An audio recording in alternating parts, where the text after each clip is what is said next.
আজকে present indefinite খুব সহজেই বুঝিয়ে দিব। প্রথমত আসলে আমরা বিভিন্ন প্রাইভেট এবং বিভিন্ন বই আমরা স্ট্রাকচার মুখস্থ করিয়া থাকি। আসলে আজকে আমরা সেন্টেন্স বানানি শিখবো, আগে আমরা বাক্য বানানি শিখবো, তারপর বাক্য থেকে আমরা নিজে স্ট্রাকচার বানাইবো।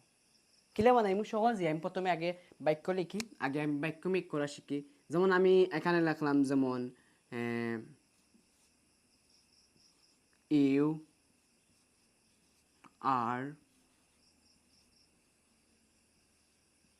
হনেস্ট,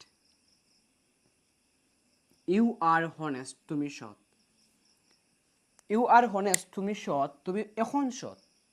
হয়তো আগে আর সৎ আসলে না, বা ভবিষ্যতে সৎ নাও থাকতে পারে না, আপনি এখন সৎ, ইউ আর অনেস্ট, এখন সৎ। যেমন দেখো আমরা স্ট্রাকচারটা কিলা বানাই। এটা হচ্ছে সাবজেক্ট, এখানে এটা হচ্ছে be verb, am is are, auxiliary verb, আর এটা হচ্ছে অ্যাডজেক্টিভ। অর্থাৎ দেখেন, যেমন হবে subject plus am is are plus আমরা অ্যাডজেক্টিভ, এমিজারের পরে অ্যাডজেক্টিভ, নাউন আমরা এবং আইনযুক্ত ভার্ব ইউজ করতে পারি। এখানে আমরা দিলাম যেমন নাউন দিলাম, বা অ্যাডজেক্টিভ ইউজ করতে পারি, আইনযুক্ত ভার্ব ইউজ করতে পারি। আচ্ছা, সাবজেক্ট প্লাস এমিজার পর আইনযুক্ত ভার্ব। দেখো আমার এখানে সাবজেক্ট আছে নি, সাবজেক্ট আছে, এমিজার আছে নি, খন কইবা যে আপনি যে এখানে এম খেনে, ইজ খেনে, আর এখানে। এটা অনেকের প্রশ্ন। আসলে এমটা লাগে শুধু আইল লগে, is third person singular number, third person singular number হইলে ইজ লাগবে। থার্ড পারসন সিঙ্গুলার নাম্বার কিতা? থার্ড পারসন সিঙ্গুলার নাম্বার হইলে একলা। যেমন হি মানে হচ্ছে সে, সে কয়জন? একজন। ইট মানে এটা, এটা এটা মানে কয়টা? একটা।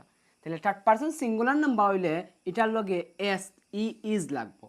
আর থার্ড পারসন সিঙ্গুলার নাম্বার হইলে না হইলে প্লুরাল নাম্বার হইলে আর লাগবে। যেমন উই মানে খারা, উই মানে আমরা, আমরা কিতা একজন নি, আমরা একজন নাই, এটার লাগছে আর লাগবে। আশা করি বুঝতে পারছি এটা। আচ্ছা, এখন কে বারপুর ক্ষেত্রে দেখাই, বারপুর ক্ষেত্রে কে কিরকম হইব। ওকে, যেমন আমি লিখি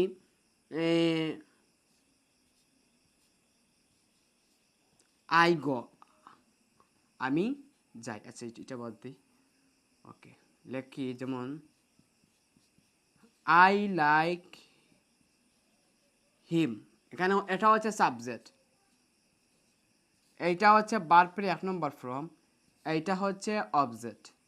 তো প্রথমত আমরা বুঝতে হইব যে দেখো আমি স্ট্রাকচারটা এখানে আই লাইক হিম, আমি তাকে পছন্দ করি, আমি তাকে এখন পছন্দ করি, আগে করতাম না, বা ভবিষ্যতে আমি তাকে পছন্দ নাও করতে পারি।